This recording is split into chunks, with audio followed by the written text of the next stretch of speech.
Hola, soy Ernesto. En este video vamos a continuar estudiando el centro de masa de regiones planas. Habíamos visto que dadas n masas puntuales, ubicadas en ciertos puntos x e y, calculábamos mediante estas fórmulas la masa total y las coordenadas de su centro de masa.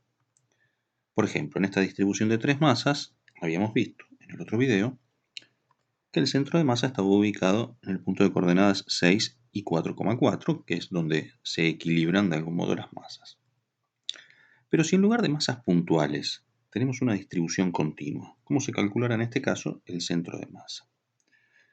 Bien, en cada punto de esta región se define una función de densidad que nos dice cuánta masa por unidad de área hay en ese punto. Es decir, por ejemplo, en un puntito nos pueden llegar a decir que hay 3 kilogramos por cada unidad infinitesimal de área, por centímetro cuadrado, por decirlo con unidades. Esa función de densidad se suele escribir con la letra delta. Delta de x, y porque depende de la coordenada x y de la coordenada y. Volvamos a estas fórmulas que son para finitas masas. Tenemos entonces estas tres fórmulas. La fórmula de la masa, la fórmula de el x del centro de masa y la fórmula de y del centro de masa. Esas fórmulas corresponden a finitas masas. Y en una distribución continua, las fórmulas van a ser estas. Fíjense, aquí tenemos que hacer una integral doble. Ahora vamos a hablar de qué significa. Tendremos que hacer la integral doble de esta función de densidad en nuestras dos variables, en x y en y.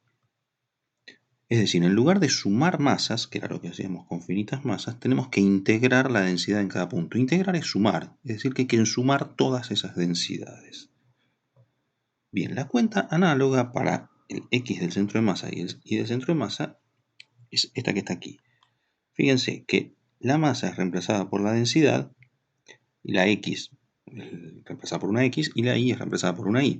Y en lugar de sumar una cierta cantidad finita de cosas, tengo que sumar una cantidad de elementos infinitesimales, lo que se logra con una integral. El problema es que en esta escritura tenemos integrales dobles, cosa que no se trabaja en nuestra materia. Para evitar integrales dobles, vamos a hacer un par de suposiciones. La primera suposición es que la región que vamos a estudiar va a estar acotada superior e inferiormente por dos funciones, f arriba y g abajo, y está entre dos valores de x en el intervalo a, b. Es decir, por ejemplo, en este gráfico tenemos una función f de color azul arriba, una función g de color verde abajo, y dos valores a y b que funcionan como extremos.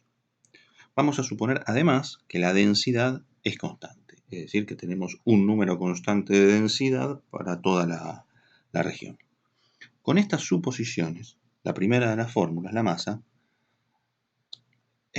con estas suposiciones, la constante K reemplaza a la densidad, entonces en todos los casos vamos a poner K. Ahora, la primera de las fórmulas, la de la masa, pasa a ser esta fórmula de aquí. Esto se explica matemáticamente entendiendo bien las integrales dobles, pero no nos vamos a meter con eso. Esa fórmula, donde tengo la integral de a entre a y b de f menos g, es el área de R. ¿Se recuerdan la fórmula de área entre curvas? Es esa que está allí, multiplicada por K. Las otras fórmulas pasan a ser esta y esta. En una tengo la función K por X por la diferencia entre F y G, y en la otra tengo K sobre 2 por la diferencia entre los cuadrados de las funciones. Todo siempre dividido M en el caso de los centros de masa, tal como hacíamos en los centros de masa para distribuciones puntuales. Entonces, tenemos aquí recuadradas nuestras tres fórmulas: la masa total, la coordenada x del centro de masa y la coordenada y del centro de masa. Veamos un ejemplo. Tenemos esta región. La región acotada superiormente por una recta horizontal e inferiormente por una parábola.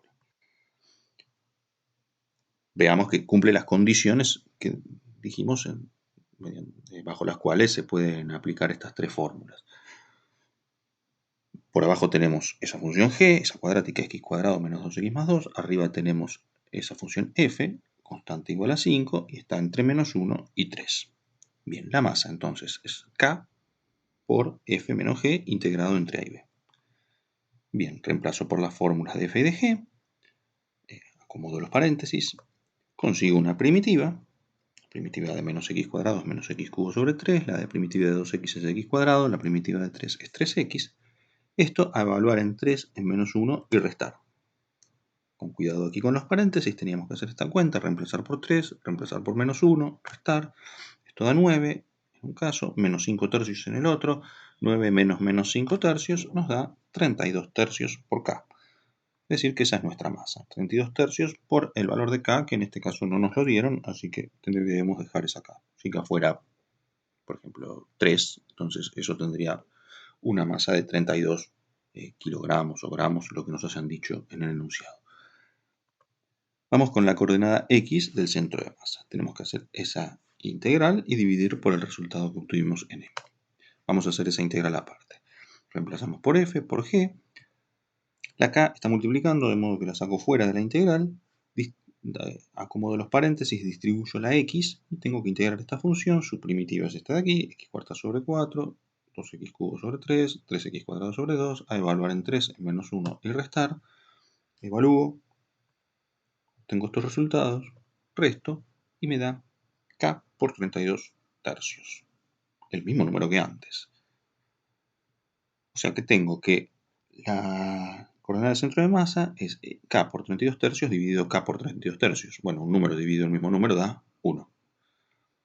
Lo cual es bastante natural en el gráfico. Fíjense que la figura, al ser simétrica, debería tener su centro de masa en el eje de simetría, ya que la densidad es constante. Ninguno de los dos lados tiene más peso que el otro. Vamos con la coordenada Y. Tenemos que hacer esta cuenta. Las funciones elevadas al cuadrado y restadas, todo por K sobre 2. Vamos a hacer esa integral aparte. Saco K sobre 2 fuera de la integral, porque es una constante multiplicando. Desarrollo los dos cuadrados.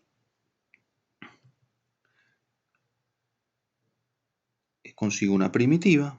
Evalúo en 3, evalúo en menos 1. Dan estos resultados. Luego efectúo esa resta y me da 544 quinceavos por K. Entonces tengo ahora que dividir ese resultado por la masa total. Cancelo las K. Invierto la fracción para hacer la división. Esto da 17 quintos, que es 3,4. Es decir que la coordenada Y del centro de masa está en 3,4. Fíjense que en el gráfico la línea media de esa figura está en el valor 3. Es razonable que esté un poco más arriba, ya que la figura tiene mayor área y por tanto mayor masa en la parte superior. De manera que el centro de masa debería estar un poco más arriba que la mitad de la figura. Ese punto entonces es el centro de masa. Tiene coordenadas 1 y 17 quintos o 3,4.